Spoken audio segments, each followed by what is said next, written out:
relationship တစ်ခုမှာကိုယ့်ရဲ့အိမ်အောင်ပန်ကိုယ့်ရဲ့လက်တွဲပေါ်ကနေပြီးတော့နင်ကြိုက်တာလို့ငါနောက်ွယ်ကနေအကုန်ပန်မှုပေးမယ်နော်လို့ပြောတဲ့အခါမျိုးမှာဝမ်းသာရမယ့်အစားကိုယ့်စိတ်ထဲမှာတာဝန်တစ်ခုလို့ခံစားရတာမျိုးကြုံဘူးလားကိုကအစစရရစူးစမ်းပြီးတော့လောက်ကင်နေတာမှန်တယ်အများကြီးစူးစမ်းနေရင်နေ့စဉ်နဲ့များတိုးတက်ဖို့လောက်ကင်နေတယ်ဒါပေမဲ့တစ်ဖက်လူကโอเคကြိုက်တာလို့နင်ကငါပန်မိုးပေးမယ်လို့ပြောတဲ့အခါမျိုးမှာဟာ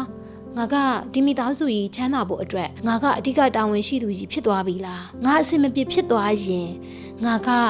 အပြစ်အကြီးကြီးလုံးမိတယ်လို့များဖြစ်သွားမှာလားငါဘယ်လိုလုပ်ရမလဲဆိုပြီးတော့မုန်းချက်ပြီးတော့အရန်ပင်ပန်းလာတယ်လို့မျိုးခံစားရတာမျိုးကြုံမှုမှာပေါ့ပံ့ပိုးပေးမယ်လို့ပြောတာကတာမန်တိုင်းကြည့်မယ်ဆိုရင်တော့ဒါကစေတနာလို့ထင်ရတယ်။ဒါပေမဲ့တကယ်တော့တယောက်ကပံ့ပိုးပြီးတော့တယောက်ကရှေ့ကိုကြိုးစားပြီးတော့ဆက်သွားနေတဲ့အခါမျိုးမှာအရန်ကွာဟသွားပြီးတော့ရေရှည်မှာပြဿနာတွေအကြီးကြီးဖြစ်လာနိုင်ပါတယ်။အောင်မြင်တဲ့ဘဝအောင်မြင်တဲ့အခြေကိုရရှိဖို့အတွက်တယောက်ကကြိုးစားနေပြီးတယောက်ကအားပေးတဲ့သူအနေနဲ့နေလို့မရပါဘူး။နှစ်ယောက်လုံးပြိုင်လို့ကြိုးစားမှရမှာဖြစ်တယ်။တယောက်ကိုတယောက်အပြန်အလှန်ပံ့ပိုးပေးမယ်။တယောက်ကိုတယောက်အပြန်အလှန်ကူညီအားပေးပြီးတော့အတူတူအရေးအချင်းတွေကိုကိုကလည်းကိုယ့်ရဲ့အရေးချင်းတွေကိုချက်ထွင်ကြိုးစားသူကလည်းသူ့ရဲ့အရေးချင်းတွေကိုချက်ထွင်ကြိုးစားပြီးတော့ရှေ့ကိုအတူတူရှောက်လန်းမှသာလဲအောင်မြင်တဲ့ဘဝအောင်မြင်တဲ့ relationship ကိုရမှာဖြစ်ပါတယ်။ဒါကြောင့်ဘဝမှာတူတူရှေ့ဆက်သွားတဲ့အခါမှာတယောက်တည်းကပဲစူးစမ်းရှောက်လန်းနေတာမျိုးမလုပ်ပါနဲ့စစ်မှန်တဲ့အောင်မြင်တဲ့အချစ်ရေးအောင်မြင်တဲ့ဘဝဆိုတာကတယောက်နဲ့တယောက်အပြန်အလှန်